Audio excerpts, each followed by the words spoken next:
샬롬 로주 읽어주는 제입니다. 6월 16일 월요일 노중입니다. 부드러운 대답은 노여움을 가라앉히나 거친 말은 분노를 일으킨다.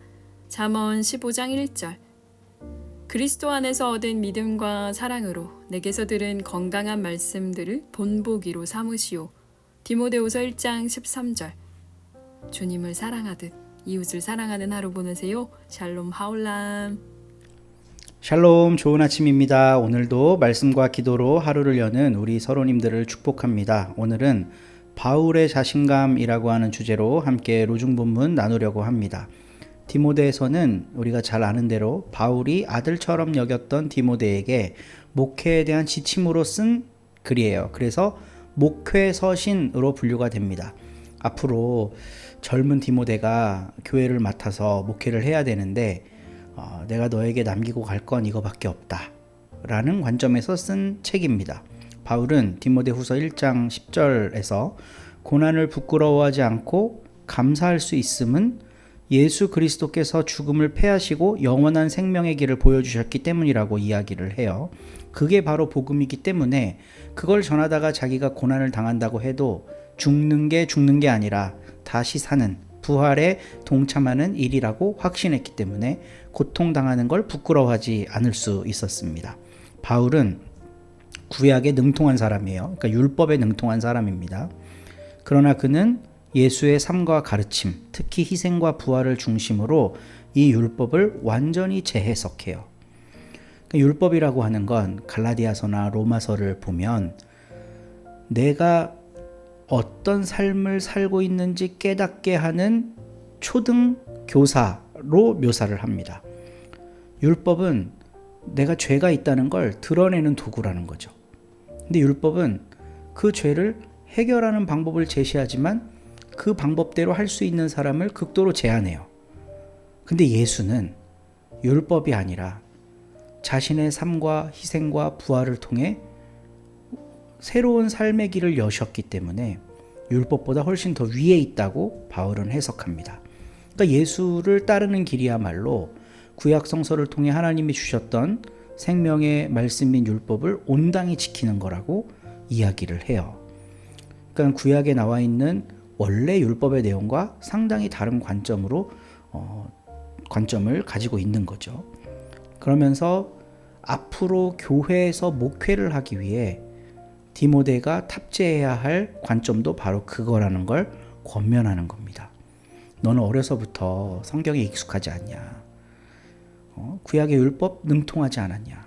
근데 그리스도의 빛에 의해 그 율법을 다시 해석해 보지 않으면 교회 목회는 할 수 없다는 걸 이야기하고 있어요.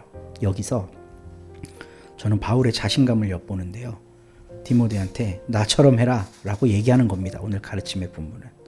내가 율법을 이해하고 예수에 대해 설명하는 것처럼 너도 그렇게 해라라는 거예요. 그게 바로 목회고 그게 교회의 지도자가 갖춰야 될 덕목이다 라고 설명하는 거죠. 나를 본받으라고 이야기할 수 있는 신앙인이 몇이나 있을까? 설령 꽤 괜찮은 삶을 살았던 사람이라 할지라도 겸손의 차원에서 봤을 때 이런 얘기하기 참 어렵죠. 그리고 우리 모두 연약한 사람이라 나를 본받아라 이런 말 하는 거 참 부끄럽습니다. 바울은 교만한 사람인가? 바울은 자신을 본받으라는 이야기를 할 수 있었던 이유가 자기의 능력 때문이 아니었어요. 자기가 믿고 따르는 복음에 대한 자신감이 있었기 때문에 내가 믿은 복음을 너도 믿어라 라고 이야기를 할 수 있었던 거거든요. 죽임의 권세를 이기고 생명의 길을 제시하신 예수를 바라보라는 겁니다. 구약의 세계관에 의하면 생명은 하나님이 주신 선물이에요. 그러니까 율법을 지키는 이유는 구약 시대의 사람들 혹은 구약을 신봉하는 사람들이 율법을 지키는 이유는 그거를 통해 하나님과 관계를 맺고 생명의 원천이신 하나님으로부터 생명을 얻고자 함이었던 거거든요. 근데 1세기 유대 종교가 그 일을 하는데 오히려 방해의 역할을 한 겁니다. 율법으로 사람들을 생명의 길로 인도한 게 아니라 오히려 죽임의 길로 인도했죠. 그들은 예수를 죽였어요. 근데 예수는 무슨 말씀을 하셨어요? 율법의 조항을 지키는 것보다 하나님의 뜻을 따르는 게 더 중요하다는 걸 평생 이야기하셨잖아요. 그러면서 자신이 하고 있는 그 모든 사역과 가르침들이 바로 하나님의 뜻을 따르는 것임을 말씀하셨어요. 가난한 자를 돌보셨고 그들과 함께 연대하며 사셨고 그들이 하나님의 자녀라고 선포했습니다. 율법은 그들이 하나님의 자녀라고 선포하지 않아요. 그들은 죄 많은 사람이라고 규정합니다. 근데 예수는 그들이 하나님의 자녀이니 하나님이 주신 생명을 마땅히 받아 누릴 수 있다는 걸 가르치셨다는 거예요. 그것 때문에 성전법에 위반돼서 죽으셨습니다. 희생당하셨습니다. 근데 바울은 어떤 믿음을 갖고 있냐? 그 희생이 온당하지 않다. 그 희생은 무효다. 그러니까 희생 자체가 무효가 아니라 희생을 하게 한 유대 종교 재판소와 로마의 법정이 무효다라는 걸 이야기해요. 그러면서 그게 무효기 때문에 생명의 원천이신 하나님은 예수를 다시 살리셨다는 겁니다. 그러니 그 예수의 길을 따르는 것만이 우리가 생명의 길로 갈 수 있는 방법임을 진짜 평생토록 외치면서 살았죠. 디모데에게 전해주고 간 것도 바로 이겁니다. 내가 예수를 통해 생명의 길을 본 것처럼 너도 예수를 통해 생명의 길을 봐라. 오늘날 교회가 바라보며 가르쳐야 할 것도 바로 이거죠.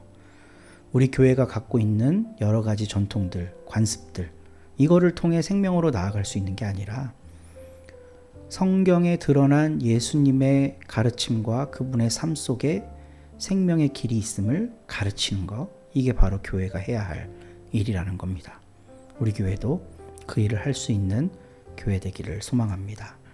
오늘도 좋은 하루 되세요.